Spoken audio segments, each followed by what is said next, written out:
I've worked in this field for years. I have met with, I have supported for a number of years girls who are still being groomed, girls who I've sat for 9 hours at a police station while they're giving their evidence, only to be told no further action. I've travelled across the country in the middle of the night, something that I very much doubt that Kemi Badenoch or Chris Philp have done, to get a young woman literally while she was bleeding from a battering from her groomers, to take her to a place of safety. Every decision I make comes from that experience and their voices. And what I saw happen in Telford is the exact opposite of what I have seen happen because of the National ICSA inquiry for the last 2 years since it came out. I saw change happen. So from the previous reviews into what happened in Telford and other towns, you saw actual progress? I saw actual progress.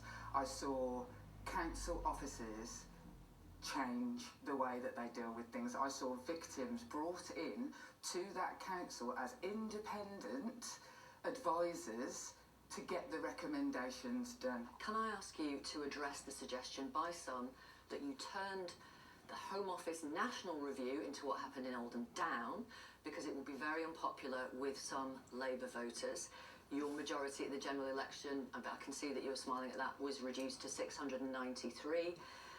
Nick Timothy, Conservative MP, former Chief of Staff to Theresa May, wrote this: there are allegations about the conduct of senior Labour councillors in Oldham.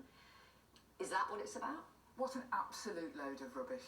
It is absolutely. When somebody like Nick Timothy, who worked in the Home Office for decades and did nothing about this, suddenly he's there.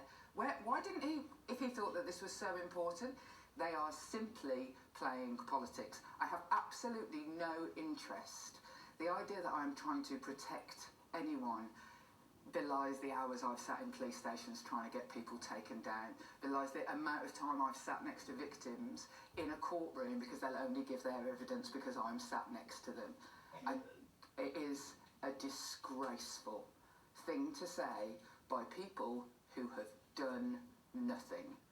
You have spent your working life, as you pointed out, trying to help women and girls who've survived violence and sexual abuse. You're in touch with victims every day. Mm-hmm. What are they saying to you about the issue of these mass rape gangs being back at the top of the political agenda and the way it's got there? Whenever it's in the news, because it comes around periodically, I send out messages to all of the young.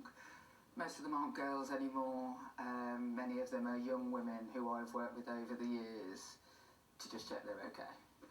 Because it's pretty grim for them that their trauma gets used as a political football by people who would never hang around with them in real life, and don't care about them at all. So I always check in with them. But in this instance, there's a group of the victims got in touch with me to make sure that I was okay. And, you know, it felt like a sort of cathartic moment. These women were able to be the person to try and help. It is horrendous for them. I can't get out of my head the image of some of the things that I have seen that these young women... I've met women who've been branded. Just explain what that means. Like, a grooming gang will literally mark you with a knife so that your ownership is clear. I have met girls trafficked around the country, literally put in warehouses above some shop or another in a place they don't know, and raped repeatedly. The idea that some knee-jerk based on, you know, a rich man 1,000 miles away is the way to serve these children and change things in the future. It appears that this intervention from Elon Musk has put this at the top of the political agenda in this country. We saw Yvette Cooper, the Home Secretary, announce new and accelerated measures in the Commons last night. Has he not helped accelerate things? Look, my mother taught me never waste a crisis. And I absolutely don't intend to waste this one, and I will make everybody's sudden interest in this make some actual outcomes in this area. But has he prompted that? To be perfectly honest, the things that Yvette Cooper was announcing yesterday are all things that we were working incredibly hard on ensuring. Just the announcement of them gets made. The idea that we were going to have a victims panel. You can't imagine that I would ever set up a group about child sexual abuse and not have a victims panel. It's not my modus operandi. I'm not the last lot. So all of these things are things that would be happening. All that this current furore has done is made it so that everybody's talking about it, and so we're out there talking about the actions we were always going to take. Elon Musk described you on X as a rape genocide apologist. What did you think when you saw that? I'm no stranger to people who don't know what they're talking about, trying to silence women like me. Since he started posting about you, are you having to go about your daily life differently at all? Yes, my daily life is currently different. I won't go into the details of that, but yes, it is. Being in the spotlight like this, and the intimation of what Elon Musk is, the disinformation, as I believe the Prime Minister referred to it as, has put out about me, it's endangering.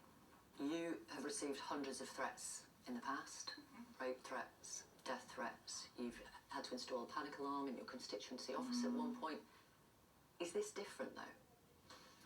The level of attention is seemingly far greater. It takes up a huge amount of bandwidth, and I cannot let it take up that bandwidth in my life, whether that's fear of my safety, whether that's just the volume of communication that comes with it. You know, it's people being nice as much as it is people being awful. It is a lot, and I have a job to do to get the recommendations of the previous, and to ensure that we are, you know, the way I will react to this is I will be getting all of the council leaders together to ask them to look at exactly what Telford did, because that's what I know worked, and look at how we can actually make an actual change rather than just wave a flag and hope that it will make it better. I just want to be absolutely clear. Are you saying that as a result of some of Musk's tweets, the threat to you has gone up and things are in place to protect your safety? Yes. How does that make you feel? Resigned to the lot in life that you get as a woman who fights violence against women and girls. I've learnt that it's ups and downs in my life, but what it makes me know is that I have to just keep on going. Is it worth it? It's worth it to me only if we make an actual change. That's what's worth it to me. And if I had to go through all of this and I hadn't changed the way local areas deal with grooming gangs in 2 years' time, it wouldn't have been worth it. But I'm fairly certain that won't happen. Jess Phillips, thank you very much for talking to Newsline.